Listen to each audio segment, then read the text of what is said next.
All right, ladies and gentlemen, welcome back. Today what the heck? All right, hold on a sec. Okay, I think that should be it. Oh my goodness. Hold on. All right, I think that's everything. It's like a psychopath that lives here. My gosh.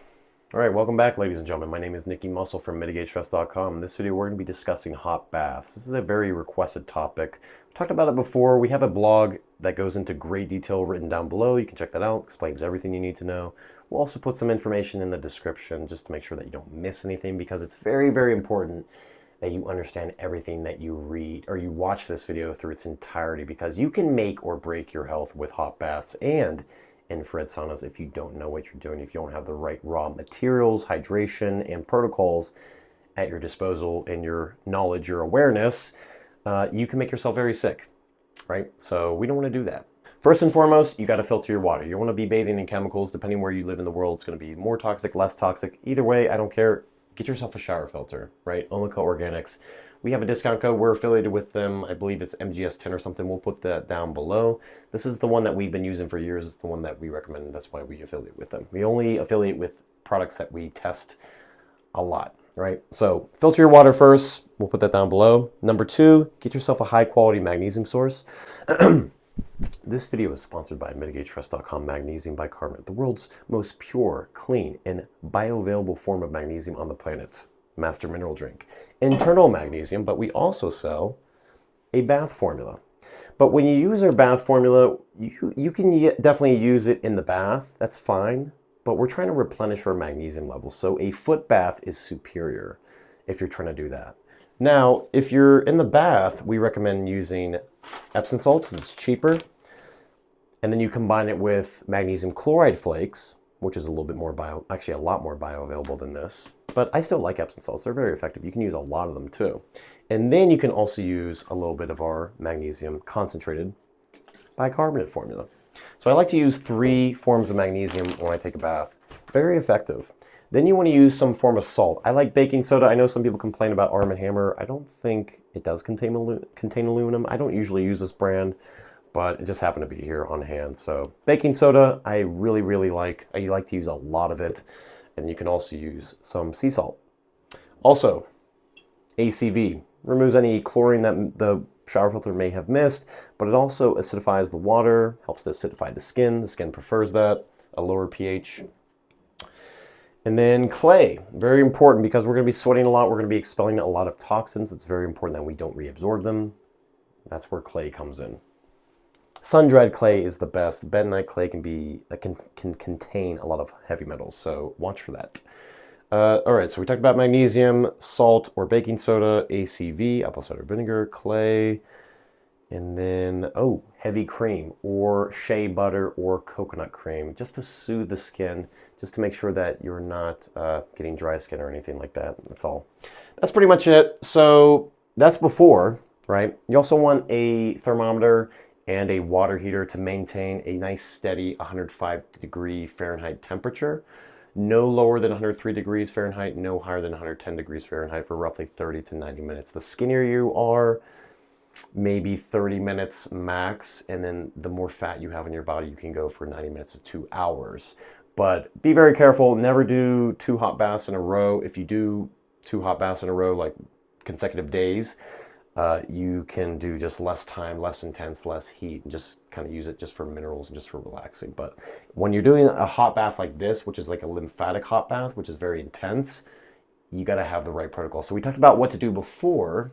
Now let's talk about the formula, right? How to prepare your hot bath more externally. Now let's talk about what you need to take internally. Right, so Dr. Anjanes van der Plant's PhD always recommends that you consume some kind of fat or binding agent combined with some kind of solvent before and during your hot bath. That would look like the lubrication formula and or the solvent formula, which we'll list the ingredients down below. Now, basically what those formulas contain are some kind of fat source like raw grass-fed unsalted butter and or raw heavy cream. If you're vegan, you can also use a nice high-quality coconut cream that doesn't contain guar gum or stored in an aluminum can. Making your own would be best. Not coconut oil, not coconut manna, but coconut cream, very specific. Any of those fats are perfectly fine, as he suggests. But you also want to combine them with like lemon juice and raw honey and some other things, which again, we'll list the ingredients down below, because not only do we use clay in the bath, because yes, we're sweating, we're expelling toxins through our sweat externally. We want to use the clay so we don't reabsorb it through our skin, right? We're also dumping a lot of these toxins and poisons, as Augenesis Vonderplanit's PhD suggests, in our stomach. So we have to have some kind of binding agent and solvent. The fats absorb the heavy metals, the toxins, the poisons, but also the solvent helps to melt the plastics that are stored in our body. Not just microplastics, but basically hardened fats from polyunsaturated fats that have stored in our liver, our tissues, but not just plant fats that have been, nasty canola oils and seed oils, but also overcooked animal fats from over the years can be very toxic, especially if they've been very overcooked. They can store in the liver and harden up and act almost like a plastic. And so having a solvent, like we recommended the lubrication formula and the solvent formula, is going to be very, very beneficial for that. But Dr. Ray Peat, PhD, suggests that vitamin E is the antidote to PUFAs. Now, Augenesis isn't a big fan of vitamin E, but I do believe this brand is very, very high quality. This is called Thyroprotect Vitamin E Complex. We're not affiliated with this company, but I like this company a lot. It has 4 of the tocopherols, and it's very high in gamma tocopherol, which I recommend. You don't want one that is super high in alpha tocopherol. It's usually a cheap, crappy brand. But if you find one that also has 4 of the tocotrienols, that's even better. So, again, vitamin E is going to help with, it's going to act like a solvent. It's going to help with melting these plastics, but you've got to be in the water with this formula for roughly 30 to 90 minutes. Actually, he recommends 45 to 90 minutes at least at a sustained temperature of roughly 105 degrees Fahrenheit. Again, if you're very skinny, that can be problematic. If you have a lot more fat on your body, you can get away with that. But start slow and low, and definitely don't do 2 consecutive days in a row with a hot bath.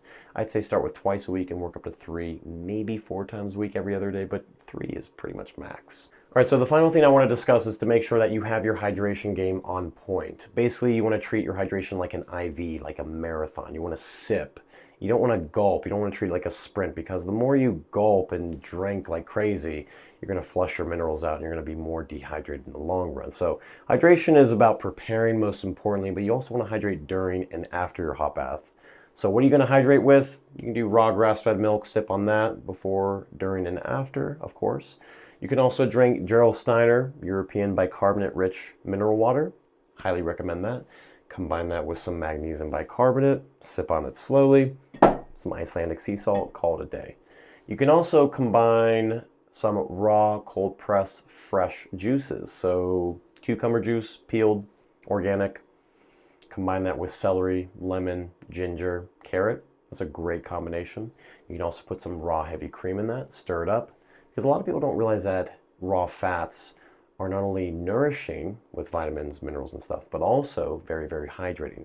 Think about it. If your hands are dry, do you hydrate them with water? No, you hydrate them with cream. Same thing internally, right?